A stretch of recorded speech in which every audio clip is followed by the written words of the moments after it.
Entonces, desde el capítulo 1 hasta el capítulo 12, hemos visto a Oseas hablar de la idolatría. Y hoy, por la gracia y la misericordia de Dios, hemos llegado al penúltimo capítulo del libro de Oseas, Oseas 13. Y si del 1 al 12 nos habló de idolatría, ¿de qué tema usted cree que nos va a hablar en este capítulo 13? Hoy vamos a ver cómo el Señor en su misericordia nos ayuda a conocer mejor al único Dios y Salvador verdadero, a nuestro Dios. Y para hacerlo vamos a ir al libro del profeta Oseas, a su penúltimo capítulo, capítulo 13. Y a modo de introducción yo quisiera que para iniciar leyéramos los versículos del 1 al 4. Oseas 13 del 1 al 4.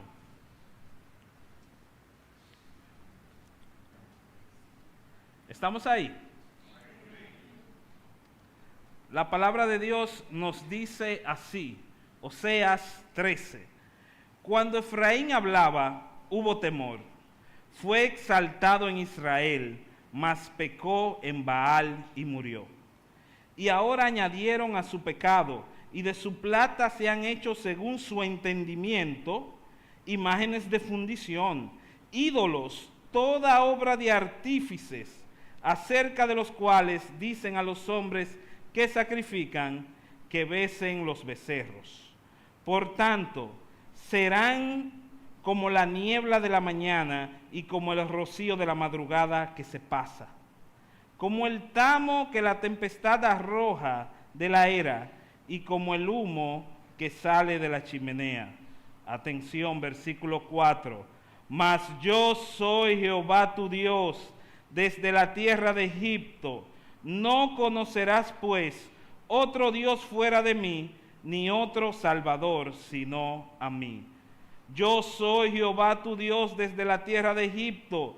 No conocerás pues otro Dios fuera de mí, ni otro Salvador sino a mí. Amado Dios y Padre, bendito eres. Gracias te damos por esta oportunidad preciosa que hemos tenido en esta mañana de recordar el sacrificio de nuestro Salvador en la cruz, de recordarlo allí sacrificado, pero también de hacer memoria de su resurrección que nos trae a la victoria, Señor. Gracias por este tiempo de comunión entre hermanos. Gracias por las alabanzas que cantamos. Gracias porque recordamos que tu preciosa sangre es suficiente para libertarnos y salvarnos de las entrañas del infierno. Gracias damos a ti por Cristo y por tu palabra que nos guían a Cristo, Señor. Gracias. En este momento pedimos tu asistencia, que tú nos hables, que tú toques las teclas sensibles de nuestro corazón, de manera que salgamos de acá animados, convencidos de que creemos en un Dios que salva. Así te rogamos y te pedimos estas cosas y te damos las gracias en el nombre de Jesús. Amén. Más ágil que una tortuga, más fuerte que un ratón, más noble que una lechuga, su escudo es un corazón. ¿Quién es? El Chapulín Colorado. Así iniciaba cada capítulo de la muy conocida serie y comedia mexicana llamada El Chapulín Colorado. Quizás muchos recuerdan esta serie, pero quizás otros son un poco más jovencitos, no lo recuerdan, pero déjame decírtelo así. En la historia de los superhéroes jamás ha existido un héroe tan torpe y débil como el Chapulín Colorado. Ridículamente tonto. Tanto así que Roberto Bolaños, o mejor conocido como Chespirito, el creador de este personaje y actor que lo interpretaba, en una entrevista dijo lo siguiente: el Chapulín Colorado es un héroe distinto a los demás, porque tiene miedo. Es más, el Chapulín se muere de miedo. Es torpe, débil, tonto, etcétera, etcétera. Es un héroe diferente porque es un héroe que puede perder. Es que jamás hubo en la historia un héroe, un superhéroe tan débil y torpe como el Chapulín Colorado. Pero ¿qué sucede? Muchas veces en esta serie de televisión, ante los problemas que enfrentaban los personajes secundarios, ante las dificultades de su día a día, siempre hacían la misma pregunta que venía con la misma respuesta. Y la pregunta era, ¿y ahora quién podrá defendernos? Y la respuesta siempre era la misma: yo, el Chapulín Colorado. La verdad es que muchas veces pareciera como si viviéramos atrapados en una comedia de Chespirito, porque aunque sabemos que tenemos un Salvador todopoderoso, fuerte y que puede darnos la victoria en cualquier área de nuestra vida, regularmente la verdad es que ante las inseguridades del mundo, las pruebas, las tentaciones, mis luchas, solemos buscar ser rescatados por salvadores ficticios, por salvadores inútiles y torpes, tan ridículos como el Chapulín Colorado. Si nos preguntamos, ¿y ahora quién podrá defendernos? ¿Quién podrá defendernos de estos tiempos difíciles, de estos tiempos duros en el que vive nuestro país? ¿Quién podrá defendernos de esta aparente crisis migratoria, económica y social en la que parece que se dirige la República Dominicana? Y ahora, ¿quién podrá defenderme en esos días oscuros donde parece que la ansiedad y la depresión toca la puerta de mi corazón? ¿Quién podrá defenderme en medio de la enfermedad, de la tristeza y de mis problemas cotidianos? Y ahora, ¿quién podrá defendernos? Si buscamos esa respuesta en el dinero, en la política, en el estatus social, en los títulos académicos, si buscamos esa respuesta en un trabajo estable, si busco esa respuesta en una novia, en un novio o en un marido con cuarto, viviré como alguien que no tiene a Dios, como alguien que no tiene esperanza en el mundo. Si en el fondo de mi corazón pensamos que estos son los superhéroes, o pienso que estos son los superhéroes que me van a salvar día a día de las realidades de este mundo roto por el pecado, es porque he cambiado al Dios verdadero por un Chapulín Colorado. Cuando no estás completamente convencido de que Cristo es lo suficientemente capaz de salvarte en cualquier área de tu vida, no importa cuál sea, es porque estamos poniendo nuestra confianza en otro Salvador que no es Dios, en un Chapulín Colorado tonto y torpe. Y ese Chapulín Colorado se va a aparecer y te va a decir: no contaban con mi astucia. Y tú vas a creer en ese ídolo y lo vas a amar y lo vas a adorar hasta que te das cuenta que el arma del Chapulín Colorado es un chipote chillón, un martillo de juguete que no salva a nadie, porque en el único que hay salvación es en nuestro Señor.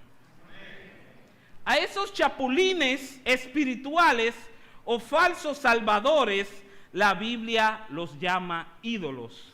Y el profeta Oseas no se va a callar con esto. Estos héroes de ficción que se han adueñado de tu corazón, que piensas tú que te van a salvar, son tus ídolos. Esos héroes te dirán que no necesitas a Dios para salir de tu situación, que con el dinero basta, que con las relaciones bastan, que con un buen trabajo basta para ser salvado de las realidades de este mundo pecaminoso. La cuenta de banco, el título universitario, los dones y talentos, los ministerios de la iglesia, el vehículo que compraste con el sudor de tu frente, esa casa que tú a base de lío te compraste y construiste, eso y cualquier otra cosa, persona o animal o cosa que reemplace a Dios en tu vida, ese es tu Chapulín Colorado, tu Dios falso, al que acudes inútilmente buscando seguridad, pero ese Dios falso no te la puede dar. ¿Por qué? porque hoy vamos a aprender que solo existe un único Dios y Salvador verdadero, y apartado de Él solo te espera la muerte. Aunque suene trágico, esa es la enseñanza de este capítulo en esta mañana.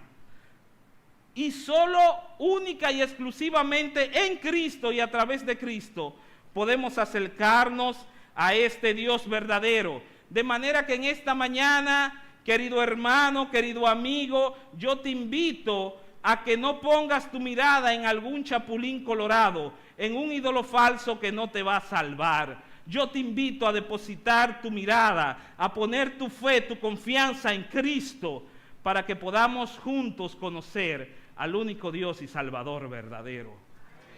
El creador de la tortuga y el que cierra la boca del león. Él es nobleza pura y murió para salvar tu corazón. ¿Quién es? ¿El chapulín colorado? No, es el Cristo crucificado, encarnado y resucitado por el poder de Dios, el verdadero Salvador. Y ante la pregunta, ¿y ahora quién podrá defendernos de este mundo de maldad? Yo, el Cristo resucitado, te dice el Señor en esta mañana.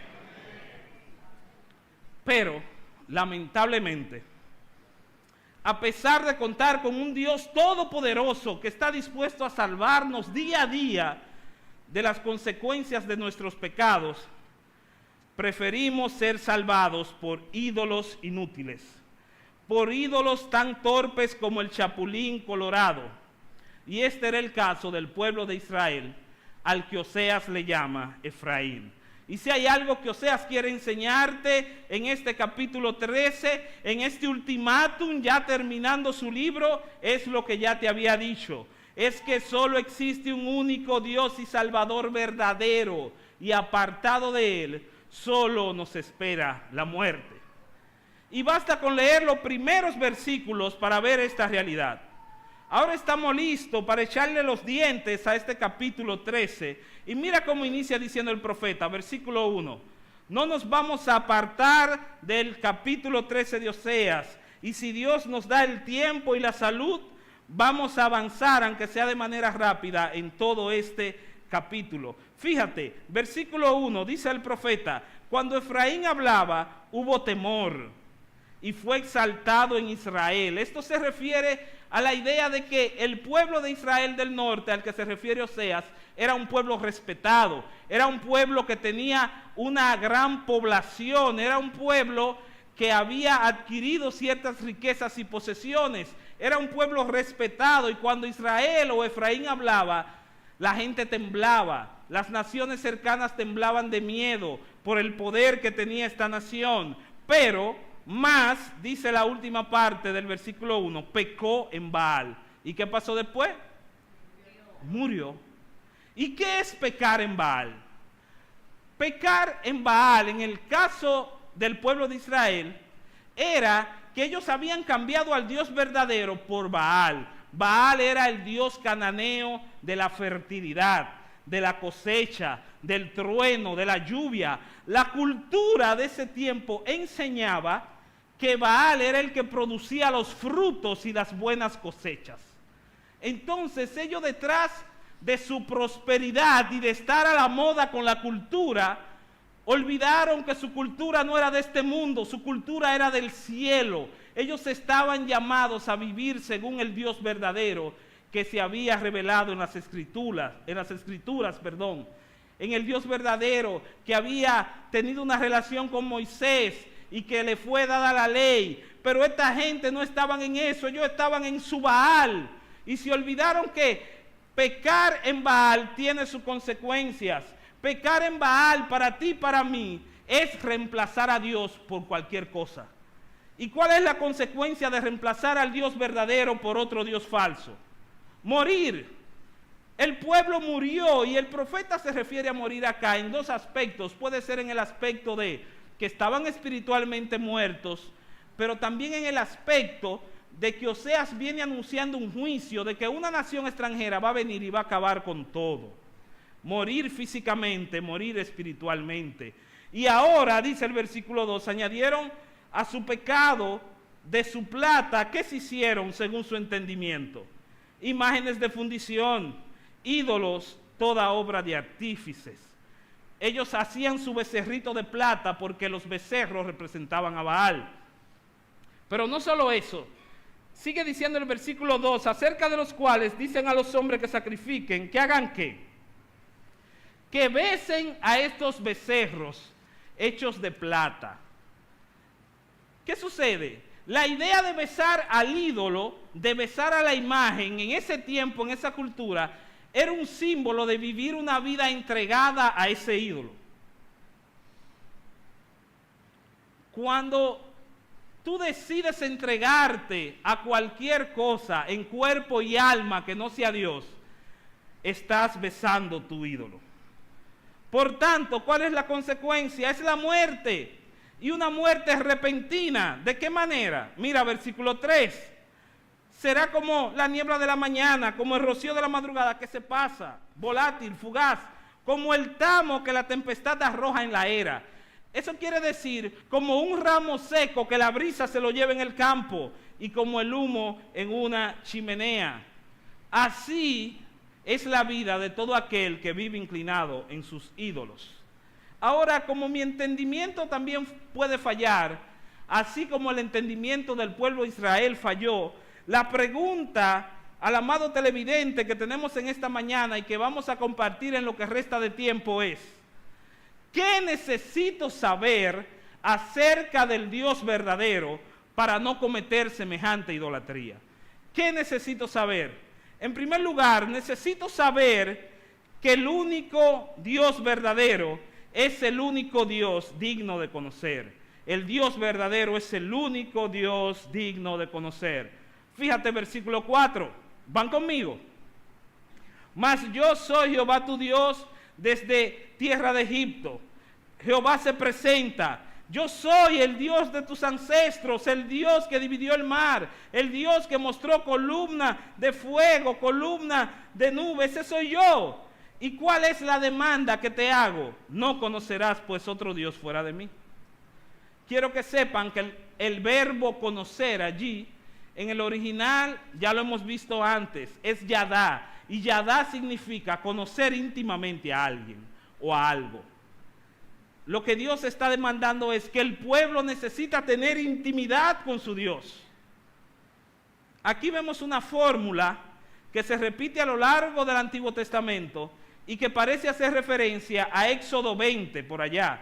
En los primeros versículos de Éxodo 20, antes de dar la ley, dice el Señor: yo soy Jehová tu Dios que te saqué de la tierra de Egipto, de casa de servidumbre. Dios primero se presenta al pueblo. Lo mismo que pasa en Oseas. Él se presenta y luego hace la demanda: no tendrás dioses ajenos delante de mí. Quiero que se vayan con esta idea en su mente. Dios primero se presenta y luego hace la demanda. Dios llega y dice: yo soy Jehová, tu Dios, el que te creó, el que te hizo, el que te ha rescatado. Ahora yo demando de ti que me conozcas, que tengas intimidad conmigo. Es decir, que Dios se presenta y luego hace la demanda. ¿Cuál es la moraleja? Quien conoce realmente a Dios accede a sus demandas. Si queremos ser obedientes a Dios y a su palabra, necesitamos tener intimidad con el Dios verdadero. Ustedes dirán que el problema de los convertidos de este siglo es que ya los convertidos no hacen campaña, que ya no quieren predicar, que ya no le sirven a Dios, que están apáticos, que el internet lo está consumiendo, que no dedican tiempo a Dios, que no tienen santidad, que se han mezclado con el mundo. Usted podría decir muchas cosas, identificar muchos problemas de la iglesia del siglo XXI, pero el problema que usted ve solo son síntomas de un problema mayor. El problema mayor es que no estamos teniendo intimidad con el Dios verdadero. No le conocemos de verdad. La raíz del problema es que no conocemos a Dios. No le obedecemos porque no le conocemos. Y usted dirá: Leandro, pero te pasaste ahí, ¿qué pasa? Pero yo conocí a Cristo hace muchísimos años. Yo conocí al Señor Es más, primero que tú llegaste a la iglesia los otros días, tú lo que eres un pichón. ¿Cómo tú me vas a decir a mí que yo no conozco a Dios? Ok, vamos a decir que tú sí conoces a Dios, pero no de la manera íntima como debes conocerlo. ¿Cómo vamos a conocer a Dios de manera íntima? Si yo paso 8 horas del día frente a una pantalla, frente a un televisor, frente a un teléfono, subiendo y bajando lo que muestran las redes sociales, 8 horas al día en una pantalla y 5 minutos de oración, si es que oro, ¿cómo voy a conocer a Dios de manera íntima? ¿Cómo voy a conocer a Dios de manera íntima si yo solo toco la Biblia para traerla a pasear los domingos en la mañana? ¿Cómo voy a tener una relación íntima con Dios si no me estoy relacionando con Él en oración y a través de la palabra? ¿Cómo vamos a conocer de manera íntima a Dios si yo le doy lo mejor de mí a mis ídolos y las migajas al Dios verdadero? Necesitamos conocer a Dios de manera real. Y la verdad es que hemos sido como el pueblo de Israel. No hemos sido tan fieles en conocer a Dios. Amamos más las costumbres, los sistemas, los rituales que al mismo Dios. No le conocemos de verdad. Por eso no le obedecemos de verdad. Pero a pesar de nuestra infidelidad, Oseas va a hacer hincapié que a pesar de nuestras fallas, Dios nos sigue amando y sigue siendo fiel a nosotros. Dios, a pesar de que no le amamos como deberíamos, Él nos sigue amando. Y a pesar del poco amor y el poco tiempo que le dedicamos a Él, Dios, por su misericordia, sigue empeñado en salvarnos. Y eso abre la puerta al segundo punto. Este Dios verdadero es el único Dios que salva. ¿Cómo dice la parte B del versículo 4? No conocerás otro Dios fuera de mí, pero tampoco otro Salvador, sino a mí, dice el Señor. La palabra salvar ahí es muy importante. Los hebreos llamaban a este verbo o esta palabra yashá. Yashá tiene que ver con liberar algo, con resguardar. Tiene que ver con sentirse libre, con estar seguro, con ser socorrido y amparado. De la palabra yashá es de donde viene el nombre de Oseas, que significa salvación, y de la palabra yashá es de donde viene el nombre de Jesús, que significa Salvador.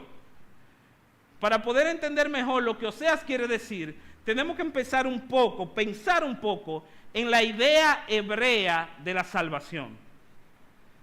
La idea hebrea de la salvación, para los hebreos, esta palabra salvación, tiene que ver con la necesidad humana de ser librados de un mundo lleno de aflicciones e injusticias.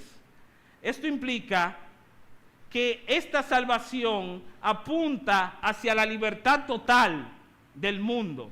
Por eso es que los judíos, cuando vino Jesús, estaban esperando una liberación política, porque en la idea hebrea, ser salvo significa ser salvo en toda la totalidad, en todo el significado de la palabra, ser libre de todo lo que te aflige.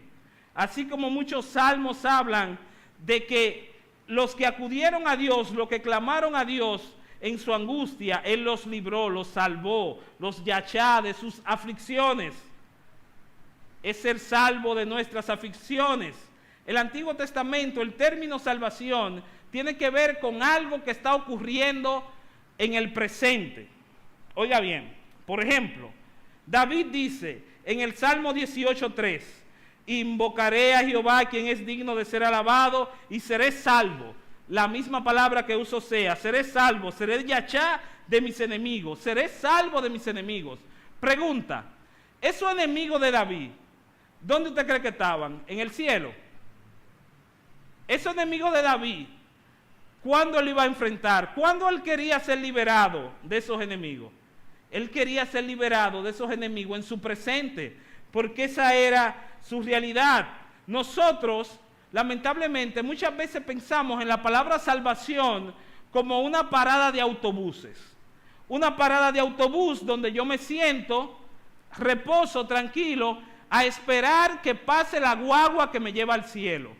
Y mientras yo estoy en la parada, a mí me pueden atracar, a mí me puede pasar de todo, yo puedo pasar hambre, yo puedo pasar tormenta, y yo digo, estoy en victoria porque la guagua que va para el cielo viene a buscarme, yo aguante lo que yo aguante.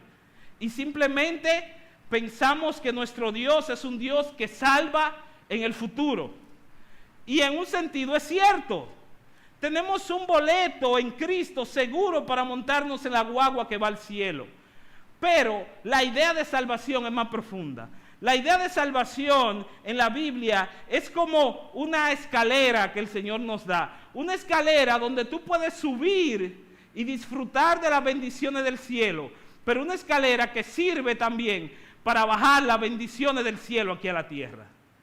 Salvación tiene que ver con la idea de que constantemente Dios nos está salvando de nuestras aflicciones y de la consecuencia de nuestro pecado.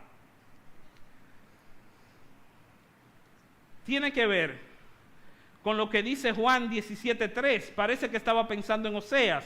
Juan 17:3 dice, esta es la vida eterna, que te conozcan a ti, el único Dios verdadero, y a Jesucristo, a quien has enviado.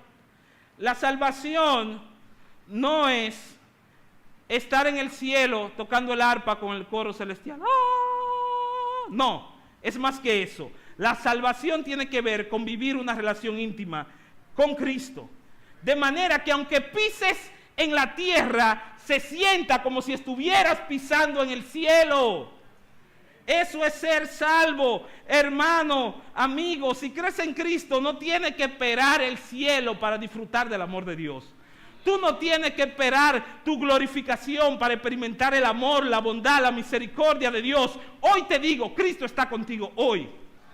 Si le crees, Cristo está contigo hoy. En tus problemas, en tu lucha, en tu dificultad, Cristo está contigo. Salvar tiene que ver con amparar, con consolar. Tú no tienes que esperar al cielo para que Cristo te consuele. Cristo quiere consolarte hoy. Este Dios te quiere consolar porque Él te conoce desde lo más profundo. Es el único Dios que te conoce. Eso es lo que dice versículo 5. Yo te conocí. Volvemos a la misma palabra que ya le mencioné. Yo Yahweh, a ti en el desierto te conocí de manera íntima, ahí en tierra seca. ¿Lo ven? Versículo 5. Dios conoce la mejor y la peor versión de ti. Y es interesante que el profeta recarga que Dios conoció a Israel en su peor momento, en el desierto, cuando estaban en tierra seca. Amigo, hermano, Dios quiere estar cerca de ti, aunque vivas en el desierto y aunque habites en tierra seca. Dios no le importa que tú no tengas nada que ofrecerle, no. Dios solo quiere tener una relación íntima contigo, sea cual sea tu condición. El Dios verdadero no quiere nada de ti, solo quiere estar contigo, relacionarse contigo. En cambio, los ídolos sí son sanguijuelas. Los ídolos quieren tu tiempo, tu dinero, tu integridad, tu salud. Quieren rituales, sacrificio. En cambio, el Dios verdadero solo quiere tener intimidad contigo. En cambio, en el Dios verdadero no hay nada que perder, porque en Dios tenemos un refugio donde en vez de quitarnos, Él nos da y nos da tanto que nos dio a Cristo para que pudiéramos relacionarnos con Él. Pero hay más que decir. Este es el único Dios que te sacia. Fíjate ahí, versículo 6. Dice la palabra, en sus pastos se saciaron, se llenaron, y repletos, cuando estaban llenos, se ensorbeció su corazón. Por esta causa se olvidaron de mí. Lo que sucede es que en el contexto histórico en el que Oseas le está escribiendo al pueblo de Israel, el pueblo de Israel no hace mucho había experimentado un progreso económico. El reino se había expandido, las cosas políticamente habían salido bien. Entonces los líderes religiosos, sobre todo los sacerdotes, se aprovecharon de esa abundancia Y en vez de adorar a Dios por lo que le habían dado, convirtieron lo que Dios le había dado en sus ídolos. Tus pastos puede traducirse como cuando fueron pastoreados. Dios lo había llenado de bendiciones al pueblo de Israel, pero ustedes saben qué pasa, sucede y acontece con el pueblo de Israel y con nosotros, que muchas veces usamos las mismas bendiciones que Dios nos da para ponerla a competir contra el mismo Dios que nos dio las bendiciones. Suena como un trabalengua, pero no sé si usted me entendió. Usamos las mismas bendiciones que Dios nos da para rivalizar contra el mismo Dios que nos da las bendiciones. Me explico. Alguien hacía este ejemplo no hace mucho aquí, desde este lugar. Él decía, lo que pasa es que nosotros oramos para que Dios nos dé X bendición. Oramos para que Dios me dé un buen trabajo, un buen empleo. Y Dios me dé el empleo, entonces, no, ya yo no podía ir a la iglesia porque el empleo me exige mucho. Oramos para que Dios me dé un carro nuevo, pero usamos ese carro como excusa para llenar nuestro propio ego y lo convertimos en un ídolo. Usamos las bendiciones de Dios para ir en contra de Dios. Hermano amigo, no son tus logros ni tus posesiones lo que te complementan, lo que te sacian. Todo lo que hay en este mundo, todo lo terrenal son cosas vacías que no te saciarán. Y aunque te llenes de la cosa del mundo, no podrás saciarte, porque las cosas del mundo solo te llenan de orgullo. Mira cómo dice, cuando estaban repletos, están conmigo, ¿verdad? Versículo 6, cuando estaban repletos, o sea, cuando estaban llenos, cuando estaban hartos de bendiciones, ¿qué dice? Se ensorbeció su corazón. Ensorbecer allí es estar elevado, estar inflado. Se inflaron de orgullo. El orgullo es la evidencia número 1 de un corazón escaso de Dios. Porque cuando nos llenamos de cosas del mundo, empezamos a pensar que no necesitamos de Dios. Y hacemos de las cosas del mundo nuestros chapulines colorados que creemos que nos van a salvar, pero son salvadores inútiles, porque el único Dios verdadero que salva es nuestro Dios. Por eso, cuando se te llene el alma con cualquier cosa que no sea Cristo, vas a terminar olvidando a tu Dios y sin propósito en la vida. Termina el versículo diciendo, se olvidaron de mí. Y como consecuencia de olvidarse de Dios, viene la peor parte, o lo más trágico y lo más caótico de este capítulo 13 de Oseas. Oseas también nos recuerda que este Dios verdadero es el único que reacciona con ferocidad ante el pecado, el único que reacciona de manera feroz ante el pecado. Siga hacia adelante, versículos 7 y 8, y no se asuste. Tú lees este versículo y sinceramente a cualquiera le dan ganas de salir corriendo, pero vamos a confiar en el Señor, que nos va a permanecer aquí dentro. Mira lo que dice en esos versículos. Por tanto, como se olvidaron de Dios, como dejaron al Dios verdadero por sus ídolos, por tanto, yo seré a ellos como león, como un leopardo en el camino los acecharé. Como osa que ha perdido los hijos, los encontraré y desgarraré las fibras de su corazón. Y allí los devoraré como león, fiera del campo que los despedazará. Lo despedazará. Ese es el Dios de la Biblia. Usted no se pregunta, si tratamos de ver la lógica del asunto, ¿por qué si el pueblo de Israel sabía que tenía un Dios todopoderoso, un Dios que abría el mar rojo, un Dios que bajaba maná del cielo, por qué a pesar de ellos haber conocido este Dios, por qué a pasar del tiempo el pueblo de Israel se aparta y se va detrás de una figura de un becerro? ¿Por qué se van a besar becerros de plata? ¿Por qué? Porque los ídolos, los becerros de plata, no son santos. Los becerros de plata no le importa si usted peca o si usted no peca, porque los becerros de plata son ídolos que no aman pero son ídolos que tampoco se molestan por el pecado. En cambio, el Dios verdadero es un Dios que ataca el pecado con ferocidad.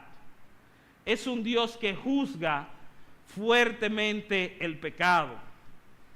Para que usted entienda mejor esta ilustración de Oseas, acompáñenme a escuchar esta historia desgarradora. Es un día normal para la antropóloga francesa Natasha Martin. Natasha, en uno de sus trabajos de antropología, va caminando sola en un bosque helado de Rusia. Ella sabe que este es un lugar donde habitan muchos osos. Regularmente ella pasa este camino muy alerta, pero por el viento, el frío y otras cosas, ella se entretiene en el camino. Y sin darse cuenta, a menos de 2 metros, se topa con un oso gigante y feroz. Y en un abrir y cerrar de ojos, Natasha tenía el oso encima. Veía el interior de su boca. El oso le mordió la cara y sentía todo su aliento cargado. Podía ver el interior del oso y ella sentía que iba a morir. El ataque le dejó consecuencias graves a Natasha. Perdió parte de su mandíbula, perdió 3 dientes. El oso le rompió el hueso cigomático derecho, un hueso de la cara. Sufrió heridas en el rostro, en la cabeza, en la pierna. Gracias a un pequeño celular Alcatel que ella cargaba, pudo llamar y ser rescatada. Natasha escribió un libro que se llama Creer en las fieras. Y en ese libro ella narra la experiencia de ser atacado por un oso. Y allí ella testifica diciendo: es horrible, horrible ser presa de un depredador. Es horrible ser presa de un depredador. En Oseas 7 y 8 te presenta a Dios como un oso furioso. Me refiero 7 y 8 a los versículos 7 y 8 del 13. Allí te presenta a Dios, el Dios verdadero, como un oso furioso que va detrás del pueblo de Israel. Esto nos tiene que llevar a reflexionar en algo. Si es horrible, como dijo Natasha, ser atacado por un oso común, cuán horrible debe ser atacado por el Dios Santo y Poderoso. Cuán horrible debe ser que seamos presa de Dios. Cuán terrible debería ser para nosotros que la ira de Dios se levante a causa de nuestra idolatría como una osa que ha perdido sus hijos y Dios prometa desgarrar la fibra de nuestro corazón y de nuestra alma y de nuestro cuerpo. Y usted dirá, si es creyente, pero esto no tiene nada que ver conmigo porque yo soy salvo. La ira de Dios no me toca porque yo estoy lavado por la sangre de Cristo. Es cierto, pero déjame decirte 2 cosas con relación a este pasaje. El pueblo de Israel se sentía salvo y protegido por Dios. Decía el versículo allá arriba que leímos, que según su entendimiento, ellos hicieron sus ídolos, porque según su entendimiento ellos estaban adorando al Dios verdadero, pero en la realidad servían a un Dios falso. Según su entendimiento ellos estaban en la verdad, pero la verdad es que estaban en la mentira. Según tu entendimiento, tú puedes creer que has creído en Cristo, pero puede ser que no. Algo más de este pasaje. El profeta presenta este juicio como algo irrevocable. Es decir, aunque el pueblo de Israel, después de escuchar a Oseas, se arrepintiera, de todas maneras el juicio de la nación extranjera que los iba a destruir iba a pasar como quiera, porque era una consecuencia de su idolatría. Es que aunque seas perdonado de tus pecados, no siempre serás librado de la consecuencia de ese pecado. ¿Me entendiste? Aunque Dios te perdone tus pecados, no siempre será librado de la consecuencia de tus pecados. Hay pecados en los creyentes que como consecuencia lo pueden llevar a la muerte física. Pero no todo debe ser tan trágico en este texto, porque al mismo tiempo este texto nos recuerda que Dios vino a salvarnos de Él mismo. Toda la furia santa, toda la ferocidad de Dios contra el pecado fue sobre Cristo en la cruz. Ahora, tal cual se dijo en esta mañana, Cristo ha venido a ser la propiciación, quien satisface la ira de este Dios feroz. Y ahora en Cristo estamos seguros y salvos. Cristo nos ha sacado de la boca del oso devorador. Y si tú no le das gloria a Dios y a Cristo por eso, quizás es que te falta conocerlo mejor. Pero hay más. Este es el único Dios que realmente te ayuda. ¿Cómo dice el 9? Ya estamos en la fase final, no se desespere. Dice el 9, te perdiste, oh Israel, mas en mí está tu ayuda. Te perdiste para referirse a que te arruinaste, pero yo soy el que te ayuda. Es interesante que la palabra ahí, ayuda, es la misma palabra que aparece en Génesis para referirse a la mujer como ayuda idónea. O sea, tu verdadera ayuda idónea es Dios, es Cristo. La mujer en su rol de esposa solo es un reflejo de esa cualidad de Dios, pero tu verdadero ayudador, el verdadero que te entiende, que te conoce, que te salva, el salvador ideal para ti es Cristo. Porque no es como los salvadores del mundo.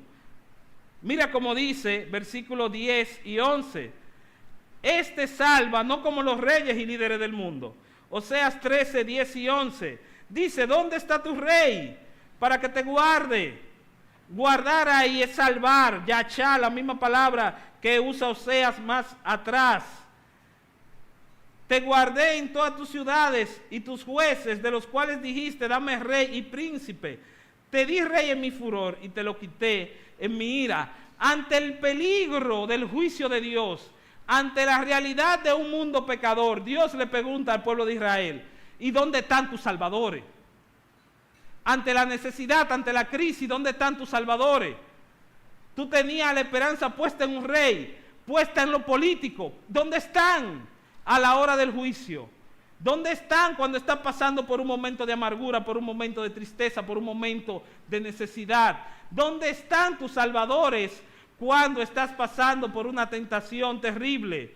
No, no es en los políticos de este mundo ni en los líderes de acá que está nuestra esperanza, sino en Cristo.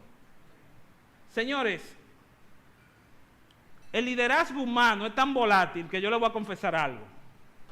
Como parte de la introducción de este mensaje, yo pensaba hablar de la realidad de la reforma fiscal. Eso era el viernes y ya el sábado lo echaron para atrás la decisión. Ya yo tuve que editarlo ese pedazo.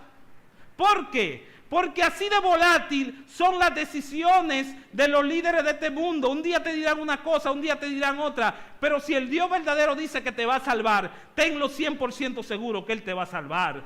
Porque como dice Isaías 33, 22, porque Jehová es nuestro juez, es nuestro legislador, Jehová es nuestro rey, Él mismo nos salvará. No hay salvación en nadie más que no sea en Cristo. Y recuerden que cuando hablo de salvación en esta mañana, me refiero sí a la salvación del alma, para los que no han creído, pero también me refiero a la manera en cómo Dios te libera de tus aflicciones en el día a día. Pero ¿qué sucede? Nuestra maldad nos separa de la mano ayudadora de este Dios. Y quedamos estáticos ante el pecado. Mira cómo dice 12 y 13, ya voy rapidito. Dice, atada está la maldad de Efraín, su pecado está guardado. Lo tienen debajo de la tapa, su pecado, pensando que pueden engañar a Dios. Pero ¿qué sucede? Dolores de mujer que da luz le vendrán.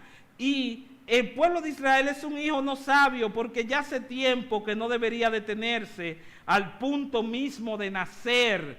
¿Usted sabe lo que la Biblia está diciendo ahí?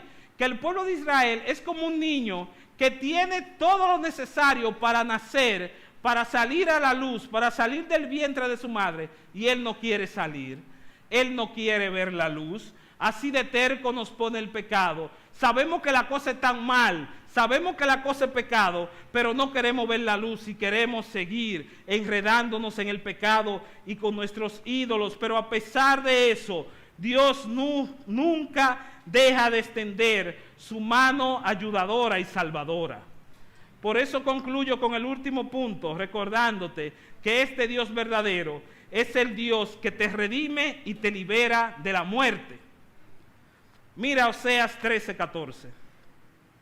De la mano del Seol, es decir, de la mano del lugar de los muertos, de la mano del inframundo, los redimí, los preservé, los guardé, los liberaré de la muerte, los redimiré de la muerte.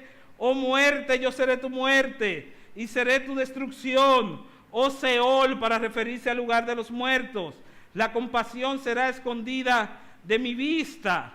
Ahora, ¿qué sucede? Ese versículo es un poco engañoso. Le voy a decir en qué sentido. Quizás, si tú lo lees fuera de contexto, tú puedes pensar que ese texto te está hablando de que Dios ha prometido librar de la muerte en ese momento al pueblo de Israel. Pero cuando tú ves el contexto desde arriba, ¿qué es lo que estamos diciendo?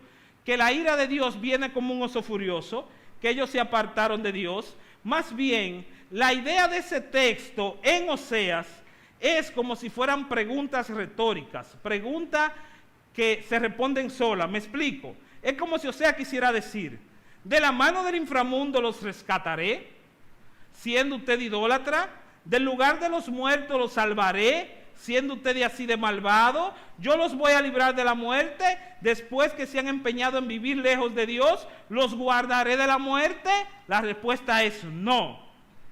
Y muchos de ustedes dirán, pero ven acá, yo he oído ese versículo de forma diferente, pero ¿y es eso lo que quiere decir ese versículo?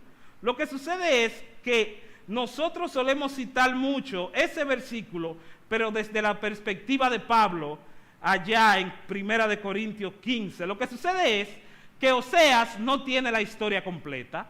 Oseas solo tiene una parte de la historia. Ahora, el apóstol Pablo y nosotros tenemos la historia de la redención completa. Por eso, a todo pulmón, hoy podemos decir, como 1 Corintios 15, 55, 57, ¿dónde está, oh muerte, tu aguijón? ¿Dónde, oh sepulcro, tu victoria? Ya que el aguijón de la muerte es el pecado y el poder del pecado la ley. Mas gracias sean dadas a Dios que nos da la victoria por medio de nuestro Señor Jesucristo. Porque en Él es vencida la muerte. Entonces Pablo cita el texto de manera positiva, recordándole a esa audiencia que a través de la resurrección de Cristo tenemos esperanza. Si hoy estás en Cristo, la muerte física es una aliada y no una enemiga. En estos últimos días, meses, hemos tenido pérdidas considerables de hermanos de nuestra congregación. Y muchos de estos familiares que han sufrido pérdidas están aquí en esta mañana o están escuchando de alguna manera. Yo quiero recordarte que quien muere en Cristo pasa a la presencia de Dios.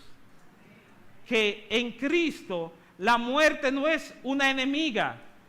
Ya el verdugo no viene por nosotros para destruirnos. El verdugo viene a cargarnos y a llevarnos a la presencia de nuestro Dios. Ahora no hay por qué temer, aunque ciertamente la aflicción y el dolor de una pérdida es algo que nos duele. En el fondo sabemos que estar en Cristo es muchísimo mejor. Aquí en este versículo, redimir tiene que ver con proteger. Librar tiene que ver con que el Señor nos saca de ese pozo tan profundo de nuestros pecados y nos lleva a una nueva realidad. Pero sobre todo la palabra redimir que usa Oseas allí tiene que ver con vengar, con un vindicador, con alguien que viene a pelear por tu causa. Hay una película, ya que hablé del Chapulín Colorado, como los más jóvenes quizás no me entendieron, vamos a hablar de algo de su generación. Hay una película de superhéroes muy conocida llamada Los Avengers o Los Vengadores. Sé que los más jovencitos se darán cuenta. Hay en una ocasión que estos superhéroes o uno de esos superhéroes está hablando con un villano. El villano le está diciendo al superhéroe, mira, viene un ejército tan grande que tú estás perdido. No hay manera de salvar al mundo. Entonces el superhéroe le responde, tal vez tu ejército sea demasiado fuerte para nosotros, pero si no podemos proteger a la tierra, te prometo que la vengaremos. Si no podemos proteger a la tierra, alguien va a tomar venganza por el desastre que ustedes han hecho aquí en la tierra. Hoy Dios te dice, yo no puedo asegurarte que no vas a morir, pero si estás en Cristo, te aseguro que tu muerte ya fue vengada en la cruz. Si estás en Cristo, la muerte ya no es una enemiga, es tu mayor aliada. Los ídolos no te salvan de la muerte, los ídolos te conducen a la muerte. En conclusión, apartado de este Dios, solo te espera la muerte. Terminamos, versículos 15 y 16, y ahí se termina esta novela fascinante llamada Oseas 13. Dice, aunque él fructifique entre los hermanos, vendrá el solano, vendrá el viento de verano, viento de Jehová, y levantará desde el desierto y secará el manantial. Sequía, habrá sequía, se agotará su fuente. Él saqueará el tesoro de todas sus preciosas alhajas, las cosas que eran preciado para ellos, sus ídolos de plata, de bronce, se perderán, lo perderán todo. Samaria, que es la misma Efraín, que es el mismo Israel del norte, será asolado, no quedará nada, habrá una mortandad. ¿Por qué? Porque se rebelaron contra Dios, caerán a espada. Hasta sus niños sufrirán la consecuencia. Este pueblo de Asiria, que es que viene a dominarlos, solían extrañar a los niños y a las mujeres embarazadas le abrían el vientre. Este terrible destino era lo que le esperaba al pueblo de Israel por su idolatría, porque solo existe un único Dios y Salvador verdadero, y apartado de ese Dios solo nos espera la muerte. Paul Tripp, en uno de sus devocionales, el del día 15 de octubre, dice que hay una guerra de amor que se pelea día a día en el corazón del creyente. Es fácil decir que espiritualmente estamos siendo controlados por el amor de Dios, pero el amor del mundo y el amor de las cosas que están en el mundo suele secuestrar nuestros corazones. Yo quiero demasiado mis cosas y me vuelvo irritable, me vuelvo quejumbroso cuando no tengo lo que quiero, cuando no tengo lo que yo creo que merezco. Y fijo mi corazón en algo y siento que estoy incompleto si no tengo eso que quiero, si no tengo ese chapulín colorado que yo creo que me va a salvar. Siento que la mayoría de las cosas que reclama mi corazón no son tan malas, pero en el fondo luchan por obtener el lugar que solo le corresponde a Dios. Allí es donde empieza la guerra del amor. Hay dos lugares donde puedes depositar tu amor: en el Creador o en las cosas creadas, en el Dios verdadero o en los ídolos falsos, en el verdadero superhéroe y salvador del mundo que es Jesucristo, o en los chapulines colorados que son nuestros ídolos. Mi pregunta en esta mañana para ti, para concluir, es: ¿dónde está tu corazón? ¿A quién amas más? Si amas más a los creados que al Creador, estás pecando en Baal. Si amas más al mundo que al Dios verdadero, estás pecando en Baal. Si amas más tus deseos egoístas que a Cristo, estás pecando en Baal. Pero recuerden que dentro de esta historia hay una gran historia de amor que se está entretejiendo. A pesar de que fallamos tantas veces y de que perdemos tantas veces en esta guerra de amor, Dios te sigue amando. Por eso esta serie se llama Una historia muy peculiar de amor, porque Dios nos ama de manera peculiar, contrario a como nosotros amamos. Nosotros amamos a los que no aman, pero Dios nos sigue amando aunque no se sienta amado por nosotros. Hermano, amigo querido, Dios te ama y por eso la persona de Cristo vino para salvarte. Si no has creído en Cristo, Esta es una mañana preciosa para ser salvado por el único Dios y Salvador verdadero. Esta es una mañana preciosa para dejar de besar tus ídolos y venir rendido a los pies del Maestro y ser salvo por el Salvador del mundo que murió por tus pecados. Cerramos nuestros ojos y oramos.